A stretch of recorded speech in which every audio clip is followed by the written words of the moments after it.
कुछ लोग ऐसे होते हैं जिनके साथ आप चाहे कितना भी अच्छा चलो, चाहे आप उनकी कितनी भी भलाई करो, चाहे आप उन्हें कितना भी सुधारने की कोशिश करो, उन्हें बेहतर इंसान बनाने की कोशिश करो, पर कुछ लोग कभी नहीं सुधरते, कभी नहीं बदलते, क्योंकि हर इंसान के संस्कार अलग होते हैं।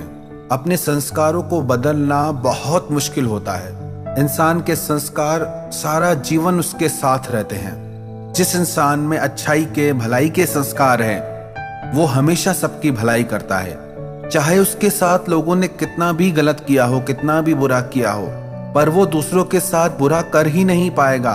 उसकी अंतरात्मा उसे वो करने की इजाजत ही नहीं देगी, क्योंकि उसके संस्कार ही वैसे हैं। उसने जिंदगी में सीखा ही नहीं किसी का बुरा करना।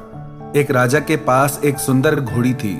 कई बार युद्ध में इस घोड़ी ने राजा की जान बचाई थी और वो घोड़ी राजा के लिए पूरी तरह से वफादार थी। कुछ दिनों बाद इस घोड़ी ने एक बच्चे को जन्म दिया। वो बच्चा एक आंख से काना पैदा हुआ, पर उसका शरीर रुष्ट पुष्ट था। बच्चा बड़ा हुआ। बच्चे ने माँ से पूछा, माँ मैं बहुत बलवान हूँ, पर मैं एक आंख से काना क्यों हूँ? ये कैसे हो गया?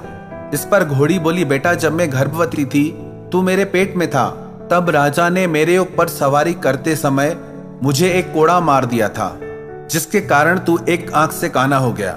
यह बात सुनकर बच्चे को राजा पर बहुत गुस्सा आया और उसने अपनी माँ से कहा कि राजा से मैं इस बात का बदला जरूर लूंगा। माँ ने कहा, राजा ने हमारा पालन पोषण किया है, तू जो स्वस्थ है, सुंदर है, उसी के पोषण की वजह से है। यदि राजा को कभी एक बार गुस्सा आ गया तो इसका मतलब ये नहीं कि हम उसको नुकसान पहुंचाएं। पर उस बच्चे की समझ में कुछ नहीं आया।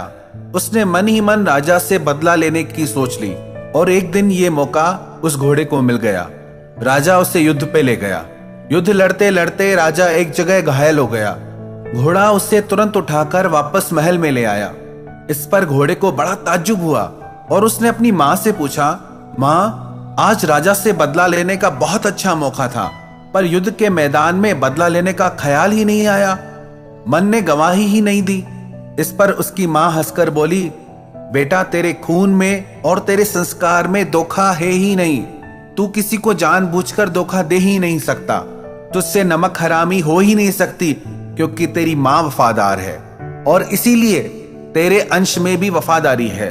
तो याद रखना कि जैसे हमारे संस्कार होते हैं, वैसा ही हमारे मन का व्यवहार होता है।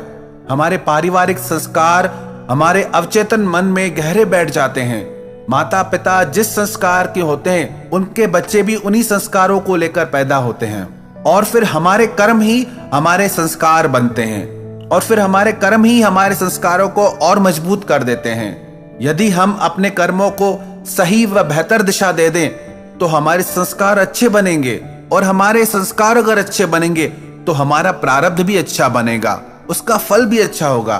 अतः हमें कोशिश करनी चाहिए कि हमसे जानबूझकर कोई गलत काम नहीं हो। हम जानबूझकर किसी के साथ छल कपट या धोखा न करें।